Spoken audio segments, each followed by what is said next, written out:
Before we get to the episode today, I want to thank our sponsor, Surf Prep Sanding.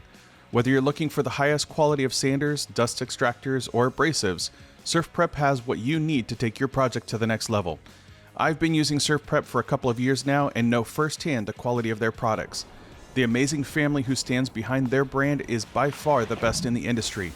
Use code MAKERLOUNGE, all one word, for 10% off your order at surfprepsanding.com.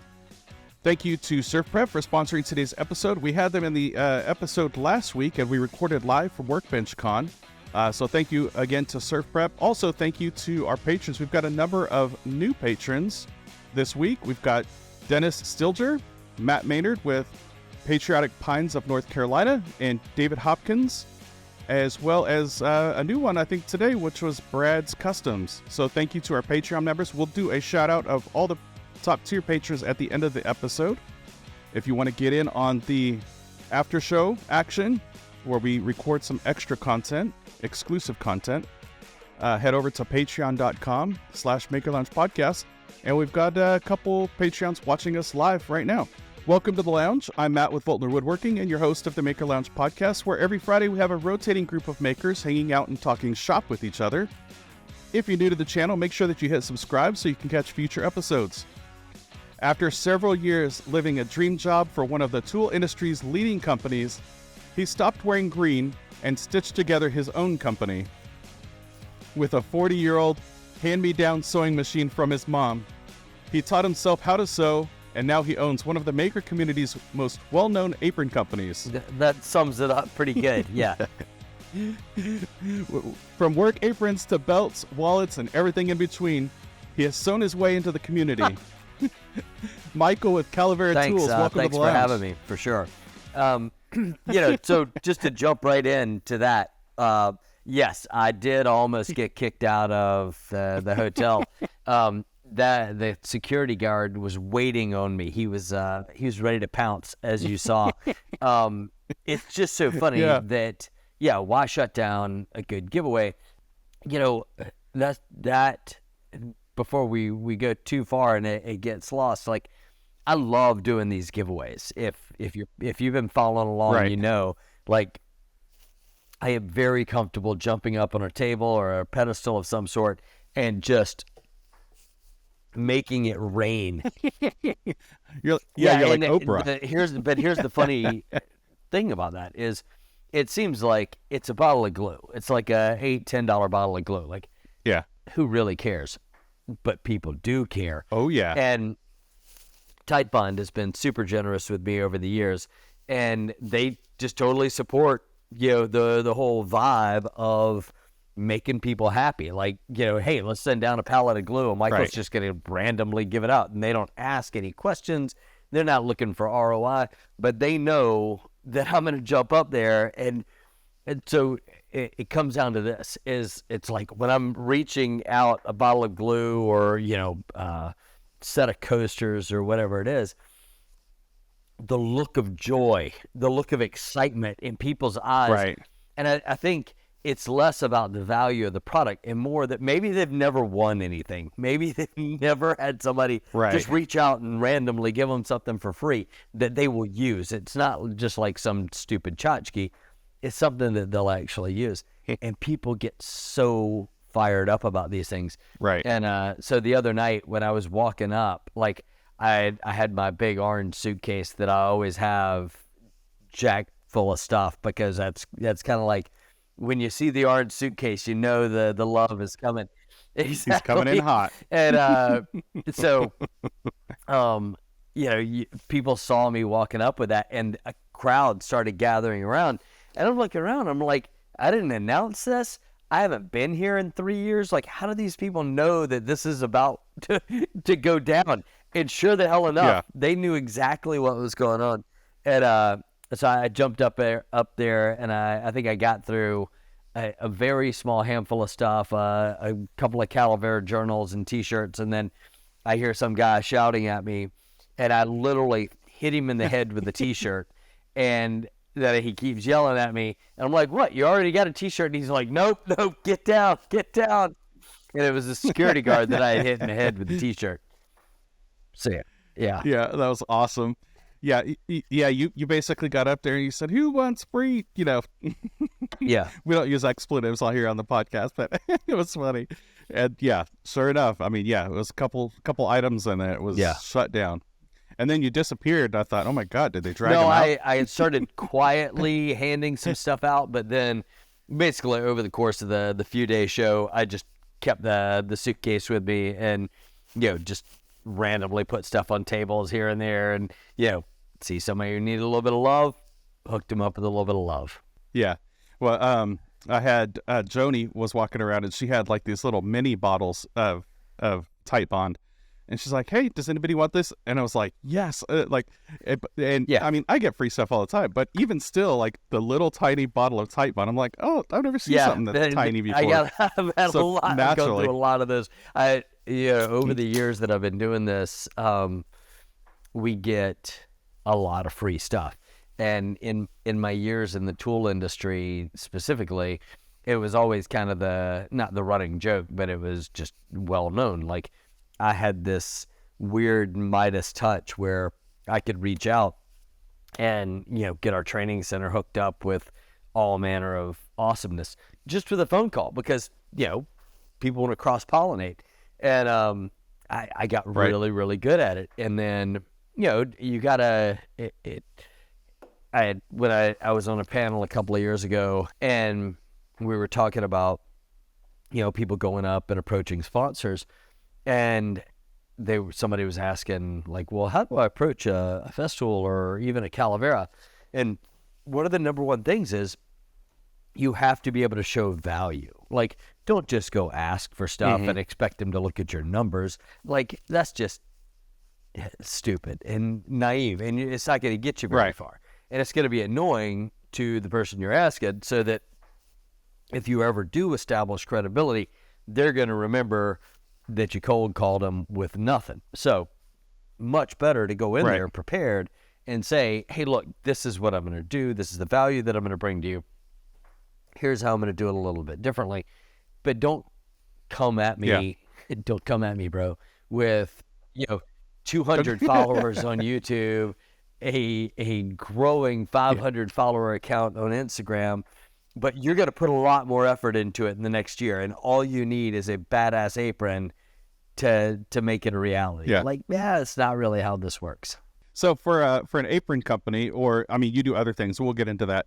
But for your type of thing, you're looking specifically for, this is how I would showcase it, or is this like, or these are the types of ways that I would use the apron? It's a little bit different than like a standard tool. Right. So you're looking for something kind of out of the box from people. Oh, you're saying if people were to approach me. I would say that, to be perfectly honest with you, high follower count and likability go a long way. Likability goes a long way. A long way, yeah. And I mean, I've definitely, there was a long list of contacts that had free and discounted aprons from Workbench Con, but those were perfect people to put them on. And let me say, some of them are hardcore knife makers, and I think this answers your question a little bit better. Some of them are hardcore knife makers and furniture builders building art, right? And some of them are DIY channel, HGTV level influencers, right? And, Right. I hate to focus on, how many things I give away. I give very, very little away, like in terms of the aprons. Right. But let's face it, Workbench Con was about going and building those networks and, meeting the people that you would want to showcase that product. Right. And to a large degree, let's say our average apron price, I say our average, somewhere between most of our aprons are between $300 and $500. Some of the fancier ones get up around the $800 range, but most of them we sell are between $300 and $500. And most people are used to spending $40 on an apron. They go down to Lee Valley or Rockler or something like that. They're going to drop $35-$40 on an apron. So when you put a $400 Right. apron in front of them, you're building on aspiration. Or I might have hardcore furniture makers on one hand that I'm working with, but on the other hand, I might be working with somebody who's much more DIY, HGTV. And let me say, the ladies too. I really, that was one of my initiatives at Workbench Con, was to really connect with, and I wasn't looking for, really, I was not looking for a high follower count. It was more about Annette from 513. Oh man, I just love her. She's one of our Patreon members. Oh, really? Cool. And she's just so extremely talented, and there's no, see, watch this. I use a lot of foul language, but I'm dialing it back here for you. Yeah, that's all right. Yeah, just right. more time in post at it. There's no BS about her. Like, there's no, she's not putting on a show. She's just doing hard work, just like anybody else. And I appreciate that so much. Like, that's what I'm looking for, is somebody who is genuine and connects with their audience, and people love them because of that. But that's not to say that I don't also have some relationships with extremely high follower count people because they have high follower counts, because I want to build awareness. Now, on to, let's say, price points, is not everybody needs a $500 apron. But the more awareness that I can build, maybe they're not buying a $500 apron. Maybe they buy the $300 apron, or maybe they buy a wallet, or maybe they buy a journal, or, maybe I come out with more products down the line, and at least they've heard of Calavera. So a lot of it is building awareness. One thing that I've said for a very long time, especially as it relates to Instagram, is, like if I go to a show like WBC or any other show, and I hate going to shows, just for the record. Like, I had a really good time, don't get me wrong, but I'm really comfortable in my small shop back here. Well, you're working out at those shows too, right?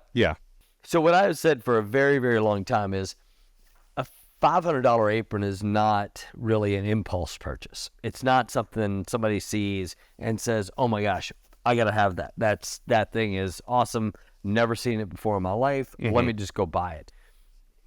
What it is I have to build, let's say, community. I have to build my Instagram following. I have to build that awareness so that that top of the funnel up here, I got 55,000 people in the top of that funnel.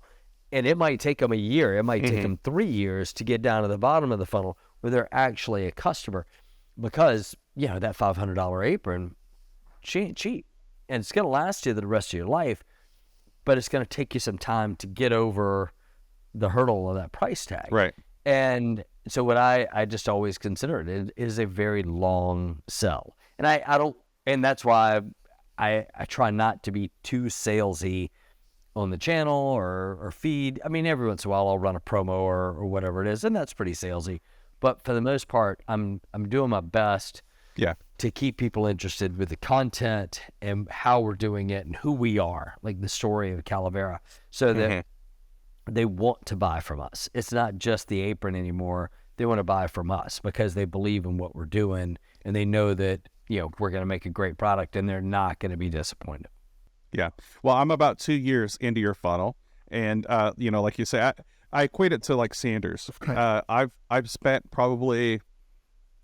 I probably owned 6 or 7 sanders before the sanders that I own today, which are a higher price point. And when I got them, I realized, what I had been missing. You spend so much money on the lower aprons, and I've got a couple cheaper aprons, and I found you a couple years ago. And for me, it's a matter of, and it's not a matter of trust or anything like that. I know it's good quality stuff. I've seen it in person. I've got friends who own them. Brian McCullough, Brian made it. Oh, he's great. Yeah, he moved away. He lived about 10 minutes away from me in Texas here, and then he just moved up to Jersey. So I don't see him anymore. But I was wondering where that's a whole other topic. We'll come around to. Yeah. So, I've seen the aprons in person, and so I know they're good quality. And in fact, I think that's when I started following you, was like, okay, I need to make that investment. So I'm about 2 years into your funnel, and I think I'm ready to make the leap. I just got a bonus with my full-time job, so I think I'm ready to make that. So yeah, right. Well, and I want to talk in a little bit. I want to talk about designing the apron, but I want to back up a little bit. Going back to your origin story of how you started Calavera, but kind of give me the origin story of how you started your business. So the real quick thing, and I'll try and be brief because, again, as I was telling you pre-show, it's not that I don't want to talk about it. It's just that I've been making stuff and running a small business for long enough at this point where I feel like this is as much of who I am as that is who I used to be. And but I spent my entire career in power tools. So I was in sales for Stanley Bostitch. I was I designed table saws and miter saws for Bosch Power Tools in Mount Prospect, Illinois. And then I was the vice president of Festool for 8+ years. And, that was literally in this industry of all industries, like you couldn't ask for a better job than that. I was, had the ability to all but run the entire thing for North America. And it was a blast. We had a really great time. It was very entrepreneurially, that's a word, minded, and until it wasn't. And once it wasn't, then then I recognized it was time for me to bid my adieu. At which point, and no need to get too heavy into that, but it was, we could save that for the after show. How about that? There you go. I like it. But I knew forever that I needed to have my own company. And I'll say this, I was very hard to manage. I was, they basically cut loose the reins on me on the day that they hired me. And so I got to go a little nuts with things. And it was amazing. It was a whole lot of fun. It was extremely liberating. But then ultimately, it's their company. And 6-7 years into it, it was very clear that they were ready to pull those reins back.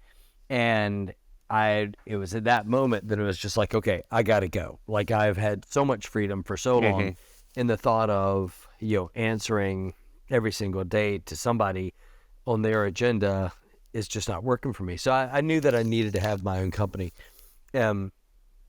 So with my wife's blessing and partnership, we basically just said, screw it, and left corporate and jumped off a cliff. And I literally taught myself how to sew on a 40-year-old sewing machine that my mom gave me. I didn't know anything about leatherworking. I had spent a bit of time trying to buy a leather tool belt company out of California, and that sadly fell apart due to tragic circumstances on the other side. But it was there that I really learned a lot about not leather working, but the idea of leather as a tool in the shop or on the job site. And actually, that kind of feeds into the idea of design. The company was Occidental Leather, and I had been talking to him for almost a year about buying it. And what was it? I think one of the things that intrigued me so much was, these tool belts, and I assume you're familiar with Occidental Leather, super, super high-end tool belts. And these things are just absolutely gorgeous. But what blew my mind immediately was that they are making, these Louis Vuitton tool belts for guys doing the roughest work on the job site. Like, they make these just absolutely gorgeous, gorgeous pieces of equipment. And it's for guys who are going out and slinging concrete and 2x4s and, working at the rough stages of carpentry. Because once you get up to finish level, then you're probably using something a little different, maybe a little smaller. So it blew my mind what incredible work they were doing for people who were just going to go absolutely abuse them. And that's what gave me the idea for the aprons was, how is it that it's summed up in that sound bite. It's summed up pretty simply, which is, how can the people who are doing the roughest application on the job site be using the most refined, beautiful piece of equipment, whereas the guys who are doing fine finish work and building furniture at the highest levels are wearing a $35 canvas apron from Lee Valley. And that there was just this disconnect. And in my product management days, right, that's what we were taught to look for, where is the void in the market? Where's the disconnect in the market? What part of the market is not being served?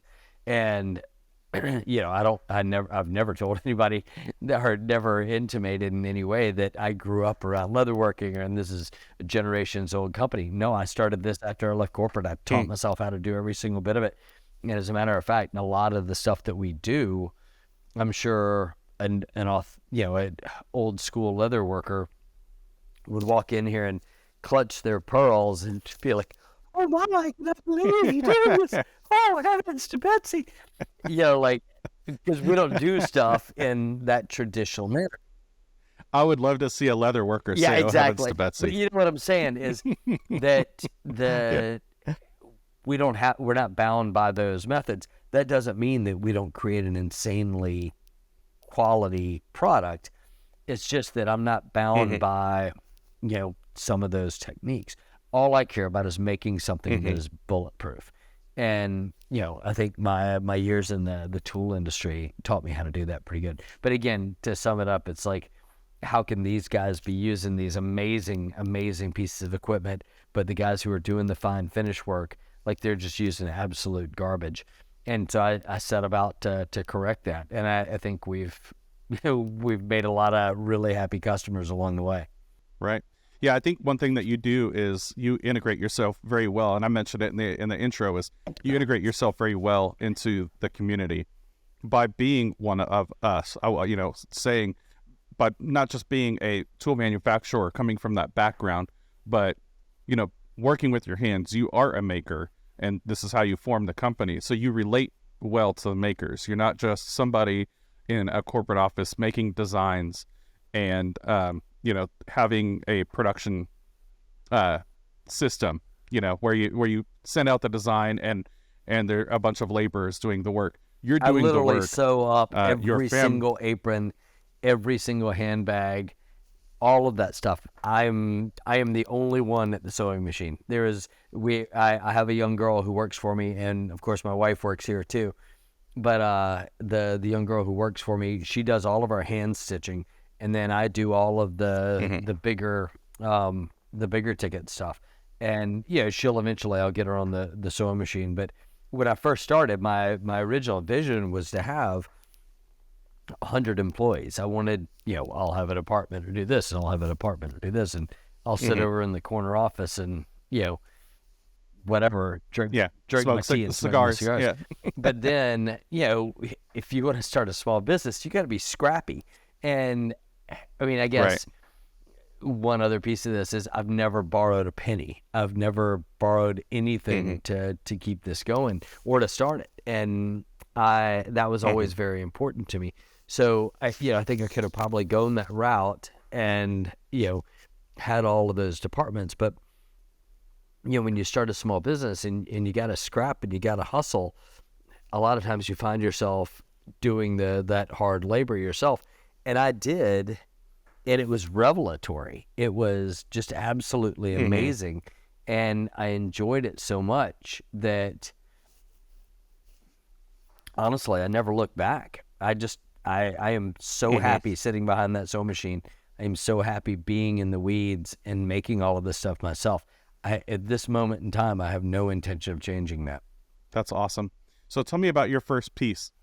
You got the sewing machine and you start making your first apron. What was it an apron that you made first, or was it like a wallet or something? No, it was straight into the apron. So a buddy of mine, a really fantastic furniture designer maker out in Idaho, he was in Arroyo Grande, California for the longest time.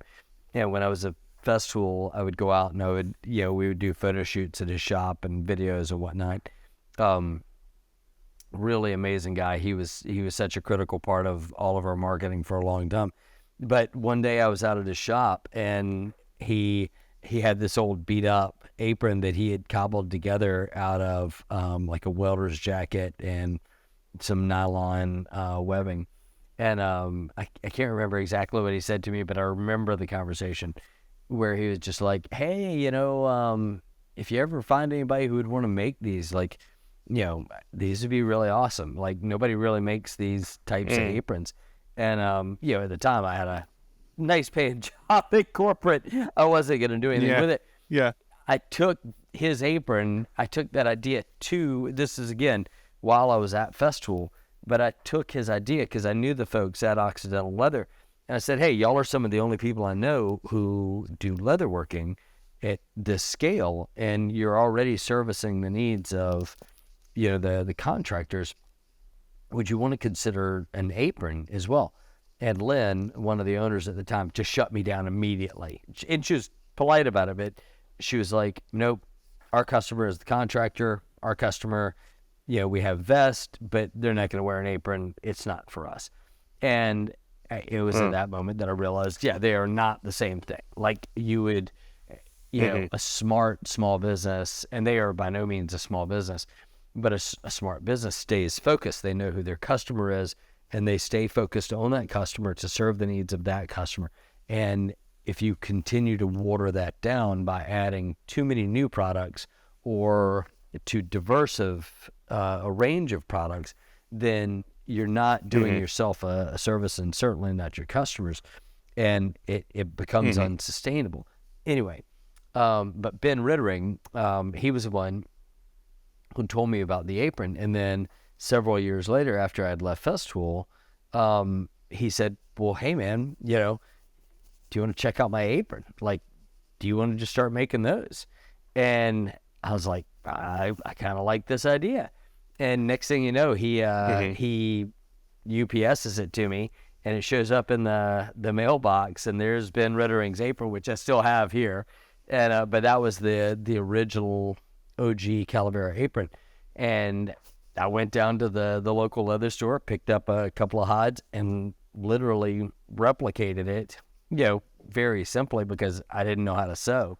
And some of those initial, like, let's just say the first little batch of a dozen aprons, all of those are still around. They're all, and those were some of the best aprons I ever made, just because they're super heavy duty leather. The ones that we make now are much more refined, but those I was making out of, it's called veg tan, the different type of leather. And I just made them out of this really heavy, thick, stiff leather, and somehow convinced some friends of mine to wear them. And then once they wore them, they broke them in, and they broke in absolutely beautifully. And then I continued to make those and refine those for a couple of years, for the first couple of years. And those were our original walnut aprons. And you would have to, like, be very careful putting them in the box so they didn't break. I mean, these things were stiff as a board. And I'm sure more than a few people opened those up and were like, what in the absolute heck did you just send me? I can't wear this thing. But the answer, as Chris Griffo could tell you, is yes, you can, but you got to put some work into it. And that was the idea, was don't buy this if you are not willing to put the effort into breaking it in. And I mean, we're not talking about just like baseball glove. These things were so stiff. But to this date, none that we have made since then are, and I hate to say it, those are the most beautiful things we ever made. They were absolutely amazing, because once they broke in, they just looked out of this world. They were exactly what you would want. Yeah. But from a business standpoint, we had to answer so many questions about, like, well, why did you send me something that's stiff as a board and I can't really use? Yeah. Yeah. Do I go plane this thing down? There were so many concerns, and finally it was like, okay, let us get out of our own way, and we don't have to be an artist about this all the time. So we found, like our walnut bison, which gives you a lot of the same effect, but it's super soft right when you get it. Mm-hmm. I can tell by the photos that walnut bison is the one that I would be looking for. The camo glory one that you got posted on. I love that one. So that one's got my name all over it. The naming of these things is one of my, and usually it just happens. It's not like we don't send it to committee to come up with a good name. It's just like the Gator NATO is named after this monstrous mythical alligator that my young son and I would go hunt on our farm. We just go trudging through the swamp, and we said that we were hunting for Gator NATO, and so I named our nicest apron after the Gator NATO. That's awesome. Yeah, that's got to be a fun process coming up with the names. Yeah, exactly. And like I said, sometimes it just kind of hits. How many different? I'm sure there's some that you don't list anymore, but how many different types of aprons have you made? Gosh, well, it's. I would say we probably have a dozen to a dozen and a half named aprons, like named styles. And those are generally after, they're either our classic, which is our number one, or, we've named it after a good friend of ours or somebody who's been key to the development of the company. I'd say we got probably a dozen and a half different styles. And then, over the years, probably a dozen more that, have come, and we said they were limited edition, and we stuck to it. Like, okay, we're only going to make this Black Betty murdered out edition this one time, and we're never bringing it back. So that was like a black bison. It's like the McRib. Yeah, that's right. Until they bring it back. Yeah. Like, we'll never do that again. And then you get a dozen requests. You're like, okay, I think we could do this one more time. In truth, I would say that's one of the, and I don't mean to jump ahead, but like you were saying, like, what are we going to do in the next year? That's definitely something that's on my mind, is that we need to expand so that it's not just adding a different color to the back pocket, because, growth is going to come from developing new products like the Turner's Edition, or the excuse me, let me rephrase that, the Tom Silva Turner's Edition, which I'm trying to get him on the podcast if anybody knows. That guy is amazing. But he and then the lowrider, the waist apron, those are the places where we've had some really great incremental success, in addition to the standard apron line. Yeah, I know Annie. Yep. Annie's a good friend of mine. I see hers on your website. That's really cool. She's a great maker. And again, going back to the personality, or just somebody who's just a good human. Annie's just a great human. She's fantastic. Yeah. Yeah. So you've got a bunch of different versions, and you've got not only the aprons, but you've got wallets, you've got trays, all kinds of different things. I definitely recommend people going out and checking out your website, and I'll make sure to link all that in the notes. Talking about the higher price point. So if you're trying to bring somebody down in the purchase funnel, where you've brought the brand awareness, maybe they know a couple people who own them, what sets Calavera apart from the competition? Well, one thing is there's not a lot of competition, and that's a tough thing to say, because you don't want to tell a bunch of people to go out there and start making this stuff.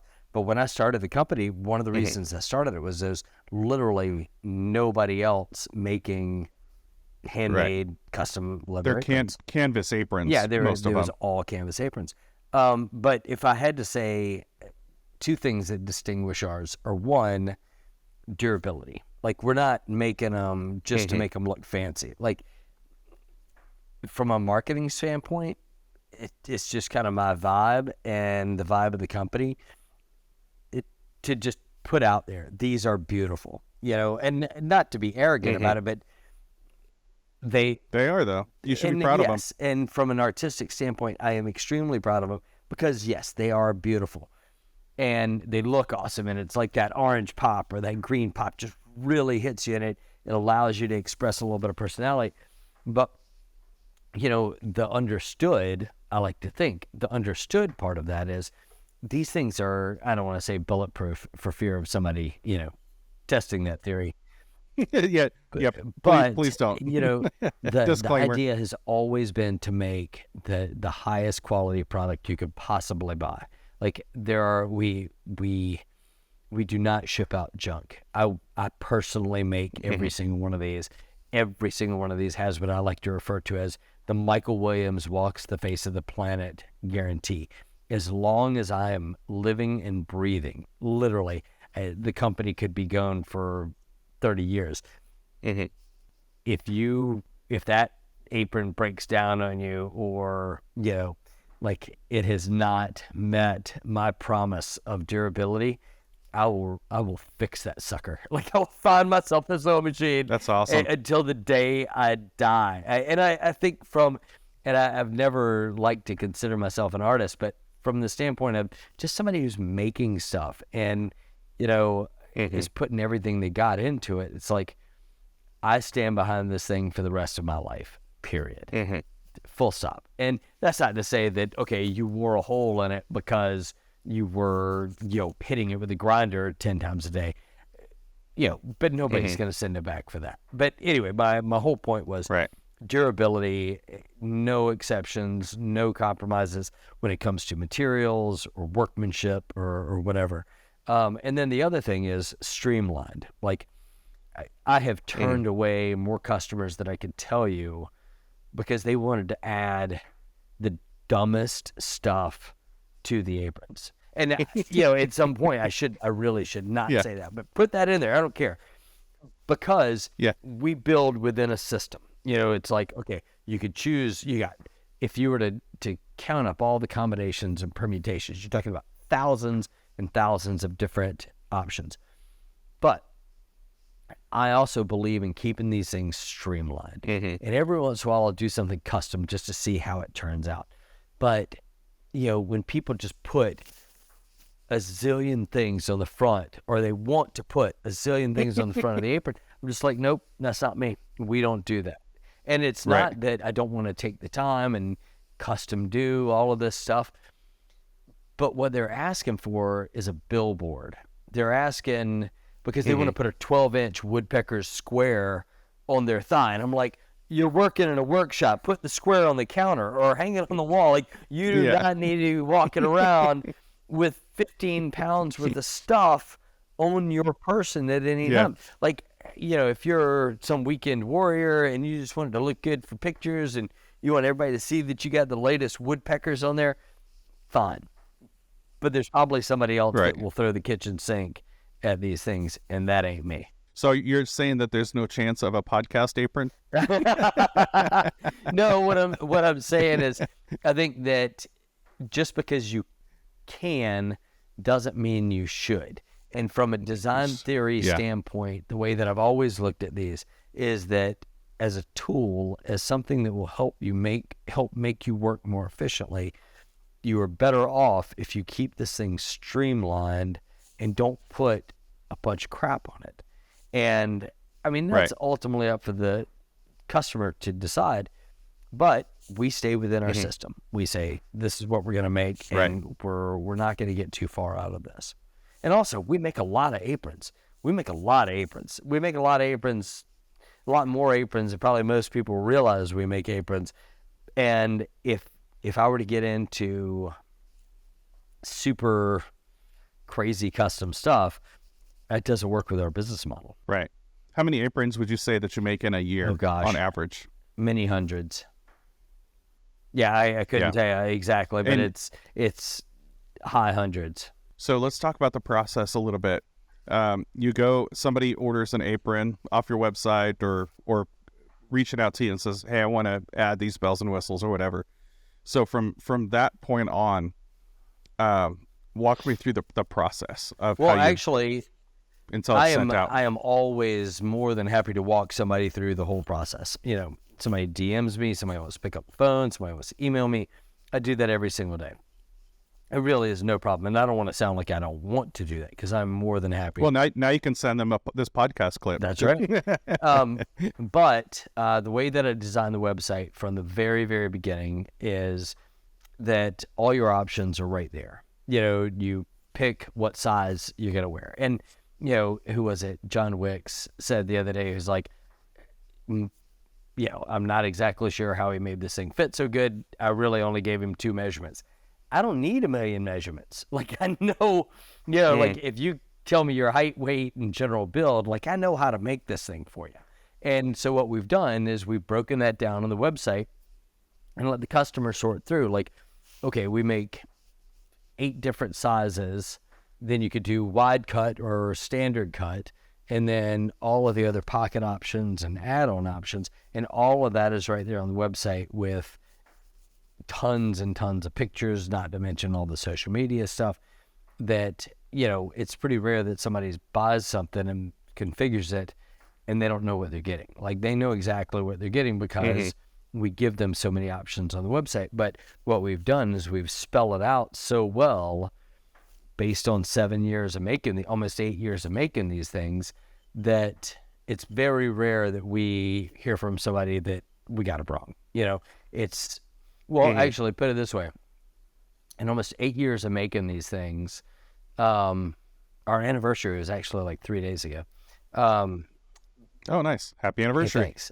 But in that many years of making these things, my wife and I, every time she hears me say this, she's like, yeah, we have never gotten that many back. Like, I might have gotten back 4 or 5 out of thousands of aprons. I might have gotten back, let's just say, to be generous, 6 aprons because they were the wrong size or wrong fit, or they didn't want it, or it wasn't what they were expecting, or whatever. And, maybe another dozen that I had to resize. Somebody got it, it was the wrong size. They read the chart wrong, whatever it is. But it's all spelled out. And if you follow those basic instructions, we're going to nail it every single time. Yeah. Okay, so the order comes in and you're ready to make that apron. What's the timeline? And walk me through how you go through that process. So they order it through the website. Marie prints out the order sheet. It goes up on our order wall, and it lays out every single thing that they want. And again, kind of baked into our system is, how we're gonna, what options they have and where they want those options. And so it's very clear. And so it goes up on the order wall. My assistant, the young lady who works for me, she will take it, and then she will go through the shop where we have pre-made a lot of these component parts, the tape clip add-on, the towel ring add-on, the lower pockets, the upper pockets, all of the stuff is ready to go. So, once it kind of hits the point in the timeline where we're ready to get to, because we got to batch these things too. We've got other things. We do corporate orders. We might be making handbags. We might be making belts. So when it's time to make aprons, my assistant, she will bundle all of these pieces together, roll them up, and then I'll go through every one of them. A lot of times I'll text the customer and I'll be like, hey, are you sure you want this here, or do you want this here, or how about this? Can I upgrade you to this? No charge. Like a lot.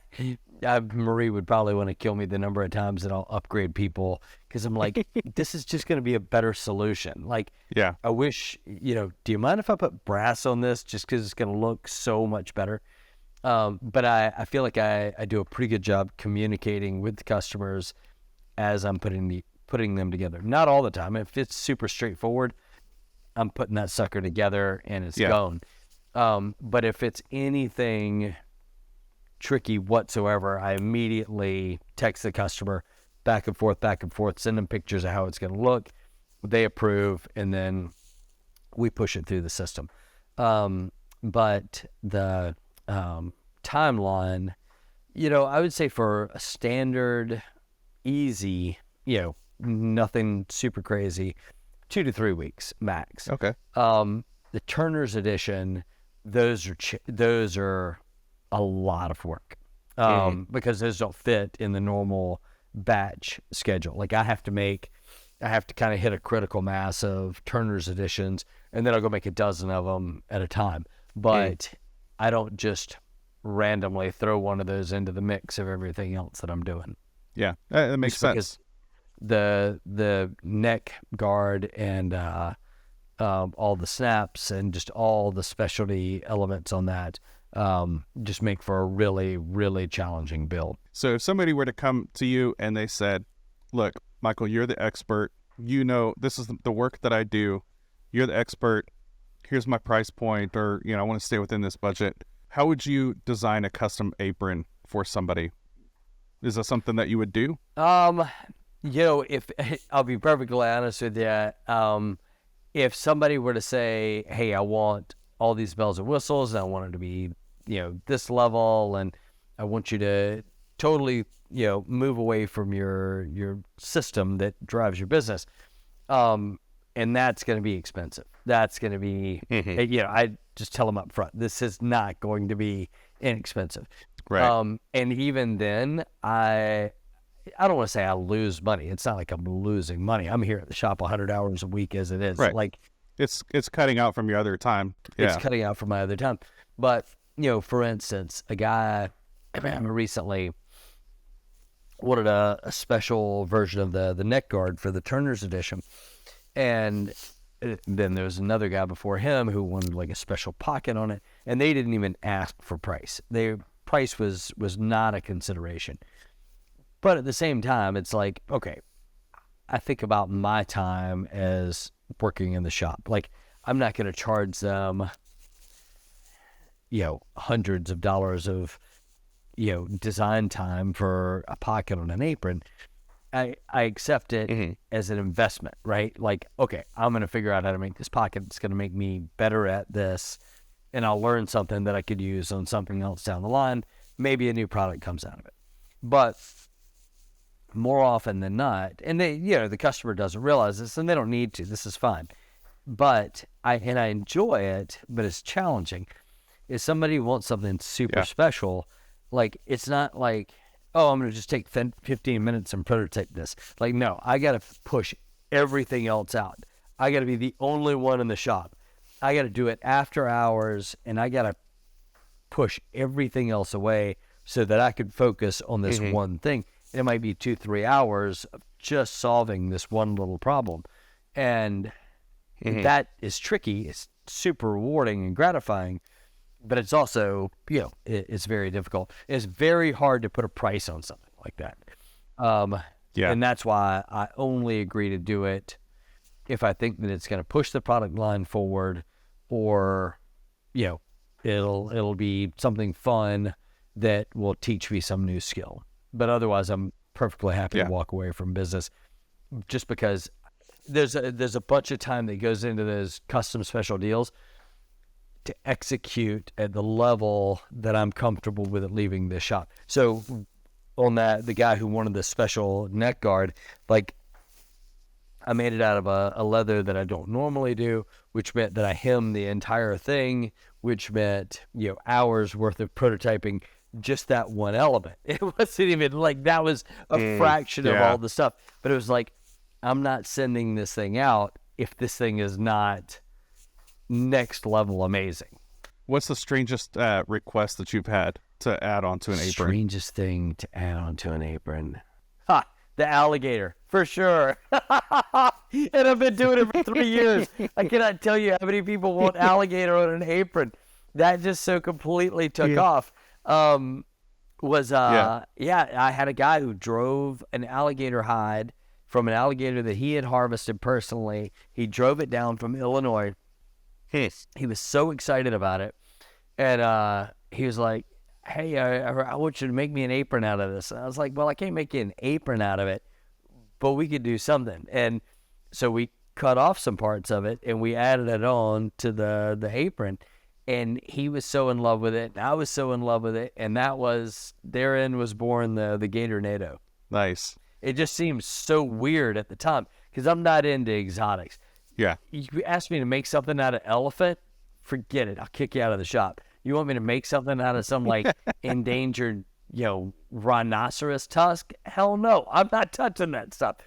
An alligator, I got 200 alligators on my family farm. Like, no problem whatsoever. So you source a lot of your stuff, I imagine, in bulk. You have a few different suppliers that you go to, and the bulk of our leather comes from one of the last tanneries in North America, Seidel Tannery out of Milwaukee, Wisconsin.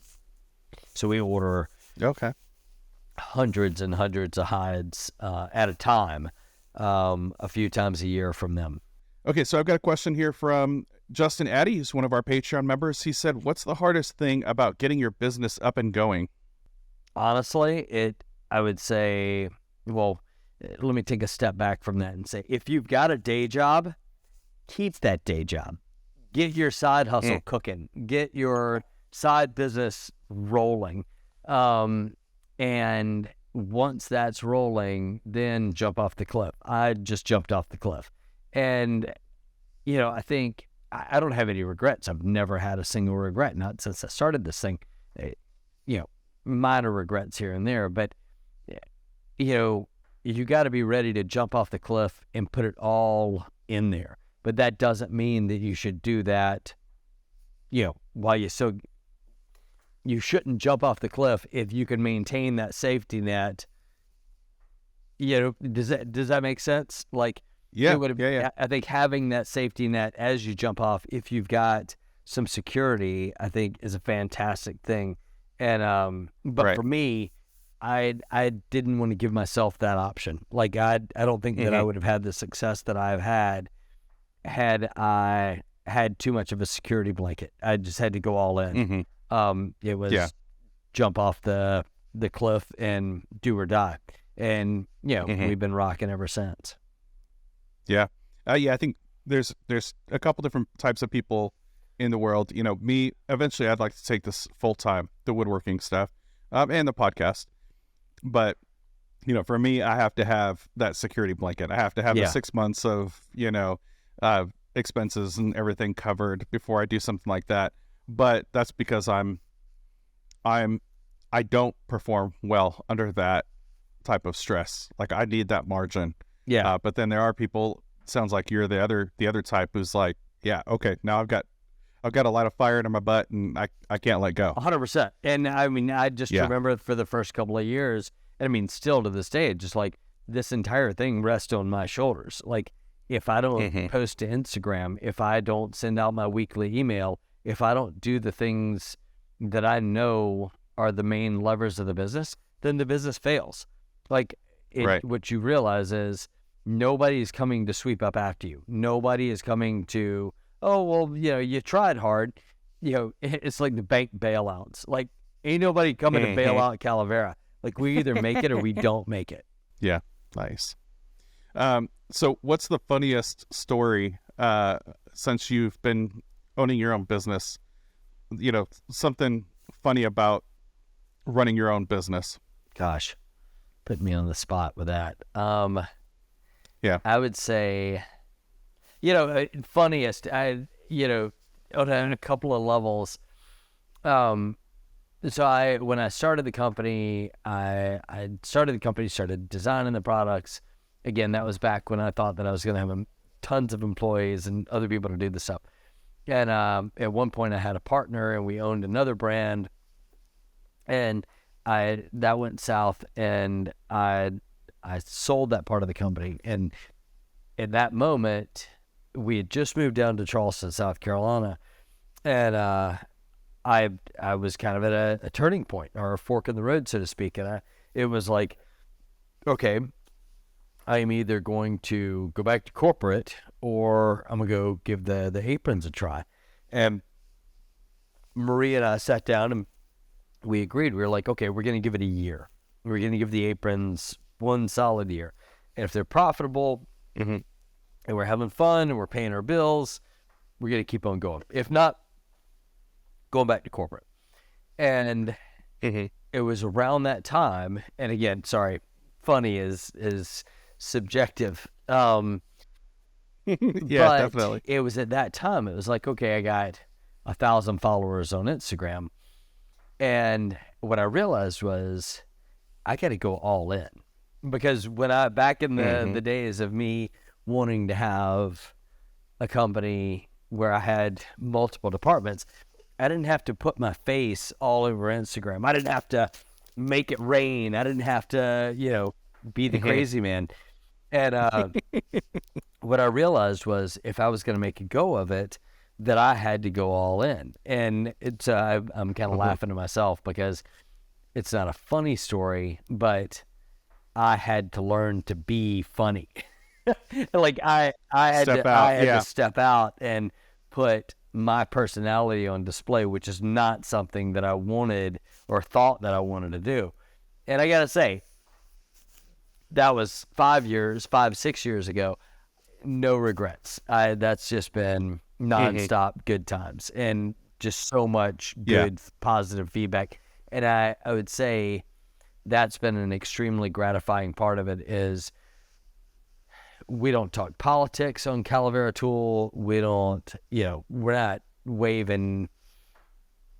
putting any of that stuff in front of anybody. You're coming to us for good times. You are coming to us to forget about all of that other stuff. Like, you got enough other people and places and platforms, telling you how to think or, imparting wisdom or whatever. I'm not here to impart wisdom. Like, come over and have a beer. We can talk, but I ain't putting that out there. It doesn't fit. There's no sense whatsoever. And, but I think what I've done a pretty decent job of is figured out how to strike a balance between, running a business, putting myself and my personality out there and helping people understand who we are and why we're doing what we're doing it. But also the through line is that we're having a good time and we want you to have a good time. Like this life's too short to take everything too seriously. Yeah, I think that's great. Well, I want to make sure that people go out and follow you. I'm going to put your links. We've got Instagram at Calavera Tool, YouTube, Calavera Tool, and Facebook are your primary methods. And if anybody wants to reach you, send the a DM. OnlyFans account, that could be post show. Yeah, exactly. we will head over to the after show where we'll talk a little bit more in depth. And so if you want to be part of that after show content, go to patreon.com/MakerLoungePodcast. You can sign up to be a Patreon on any level. We've got $3, $8, and $12 levels, and we do a shout out of the top tier patrons at the end of the show. And so I'd like to thank Jimmy McAnally, Artigiano Serio, Wimm Design, Calvary Customs LLC, Cleancut Woodworking, Bailey Thompson, Dave Garcia, Broken Lead Woodworks, and Stark's Lagoon. In addition to those new patrons, Dennis Stilger, David Hopkins, Patriotic Pines of North Carolina, and Brad with Brad's Customs. So thank you to them. Also, thank you to Surf Prep for sponsoring today's episode. Head over to surfprepsanding.com and enter code MakerLounge for 10% off of any of their products. Michael, thanks for being here. We'll head over to that after show. Yeah, man. Happy to do it. Good times.